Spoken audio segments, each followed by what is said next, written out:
বড় বড় সংখ্যার গুণ খুব সহজে কিভাবে করা যায় আমরা আজকে সেটা শিখব। আমি দুইটা সংখ্যা এখানে লিখলাম, যে একটা সংখ্যা লিখলাম 67, এর সাথে আমি একটা সংখ্যা গুণ করব 63। এই যদি আমি এই দুইটা সংখ্যা যদি গুণ করি, গুণ করতে কিন্তু আমার খুব কষ্ট হবে, বা সময় সাপেক্ষ বিষয়। তা আমি এই সংখ্যা দুইটা দেখে একবারই কিন্তু আমি এটা গুণ করতে পারি। যেন 67 এর সাথে 63 যদি আমি গুণ করি, তাহলে যে গুণফলটা হবে সেটা 4221, হ্যাঁ, 4221 এর গুণফলটা। এটা আমরা কিভাবে করতে পারি খুব সহজে, সেই জিনিসটা একটু খেয়াল করতে হবে আমাদের এখন। তো এই যে 67 এখানে আছে, আমরা দেখি যে এই যে দশকের ঘরে 10 ডিজিট যেটা, সেখানে 6 আছে।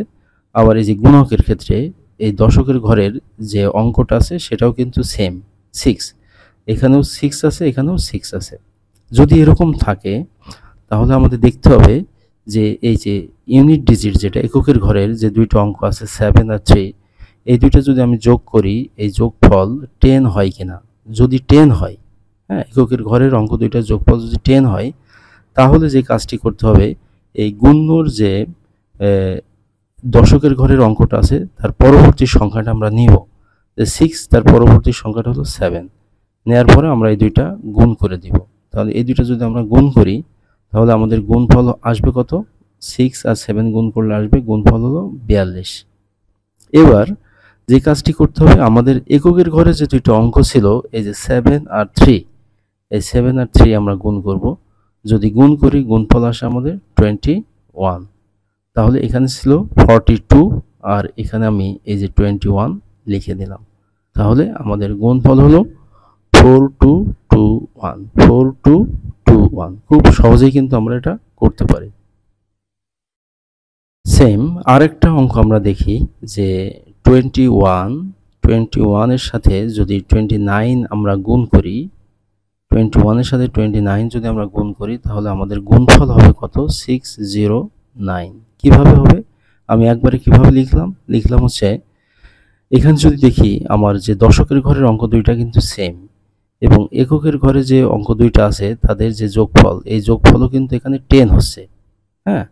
তাহলে আমার যে দুইটা কন্ডিশনে মিলে যাচ্ছে। তাহলে 2, দশকের ঘরের অঙ্ক 2, 2 এর পরবর্তী সংখ্যা 3। তাহলে আমি এই দুইটা যদি এখানে গুণ করে দিই, তাহলে 3 আর 2 যদি গুণ করি তাহলে 6 হয়। আর এই 1 আর 9, এককের ঘরের অঙ্ক দুইটা যদি আমি গুণ করি, তাহলে 9 একে 9, তাহলে 69 হয়। কিন্তু এই 21 আর 29 যদি আমি গুণ করি, কখনোই 2 অঙ্ক বিশিষ্ট সংখ্যা গুণফল হবে না, হ্যাঁ, 2 অঙ্ক বিশিষ্ট সংখ্যা হবে না। এটা অবশ্যই 3 অঙ্ক বিশিষ্ট সংখ্যা হবে।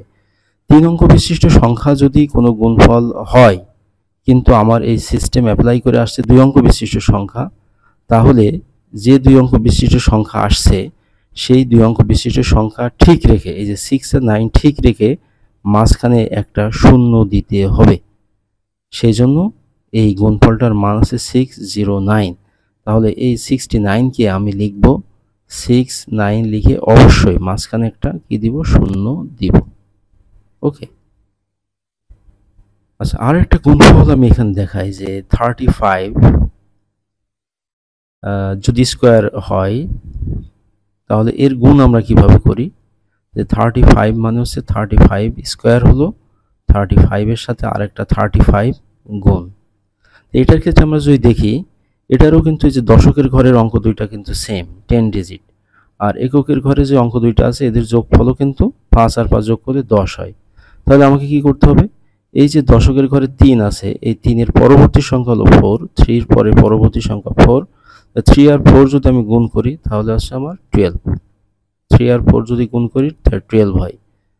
এখন এই এককের ঘরের অঙ্ক দুইটা আমি এখন গুণ করে দিব, তাই 25। 12 আর এখানে আসছে কত? 25 এখানে আসলো। তাহলে 12 আর 25 যদি আমি একসাথে লিখি, তাহলে 1225, 1225। তাহলে 35 আর 35 যদি আমি গুণ করি তাহলে কত হয়? এখানে আছে 3 এ 4 এ 12 আর 5 5 এ 25। হ্যাঁ, খুব ইজি কিন্তু এভাবে আমরা গুণগুলো করতে পারি। সাপোজ যদি 45 এর সাথে 45 আমাকে গুণ করতে বলে, 45 গুণন 45, এখানেও দশকের ঘরের অঙ্ক দুইটা কিন্তু সেম, আর এককের ঘরের অঙ্ক দুইটার যে যোগফল কিন্তু 10। তাহলে আমার কি কাজ করতে হবে, এই 4 এর পরবর্তী সংখ্যা হলো 5, তাই 4 আর 5 গুণ করলে কত হয়, 20 হয়। আর এই 5 আর 5 গুণ করলে হয় হচ্ছে 25, তাহলে 20 25। আমি কিন্তু এটা দেখে মনে মনেই কিন্তু এই গুণ কিন্তু আমি করে ফেলতে পারি। হ্যাঁ, আমি আরেকটা অঙ্ক দেখাচ্ছি 3 ডিজিটের। এটা অঙ্কটা হচ্ছে 3 ডিজিটের। আমি দেখালাম হচ্ছে একটা অঙ্ক লিখলাম, এখানে সংখ্যা লিখলাম 113, এর সাথে আমি গুণ করব 117, 113 117। হ্যাঁ, আমি এটা গুণ করব। আমি যদি ওই সিস্টেম অ্যাপ্লাই করে সরাসরি গুণ করতে চাই তাহলে গুণফলটা হবে 11 12 132 আর 3 সাথে 21, এটাই হচ্ছে এর গুণফল। কীভাবে এই গুণফলটা আমরা বের করতে পারি আমরা একটু খেয়াল করি যে এই এখানে দেখতে পাচ্ছি আমাদের যে এককের ঘরের অঙ্ক, এই দশক এবং শতকের ঘরের অঙ্ক, এখানেও দশক এবং শতকের ঘরের অঙ্ক সেম, এখানেও 11 এখানেও 11, এবং এই যে 3 আর 7 এককের ঘরের অঙ্ক দুইটার যোগফল কিন্তু 10। তাহলে এরকম যদি হয় যে 10 ডিজিট এবং এই যে 100 ডিজিট এই দুইটা সেম হচ্ছে, তাহলে আমরা নিয়ম অনুযায়ী এর পরবর্তী যে সংখ্যা 11 পরবর্তী সংখ্যা 12, এই দুইটা গুণ করব। আমরা গুণ করলে আমরা পাচ্ছি 11 12 132।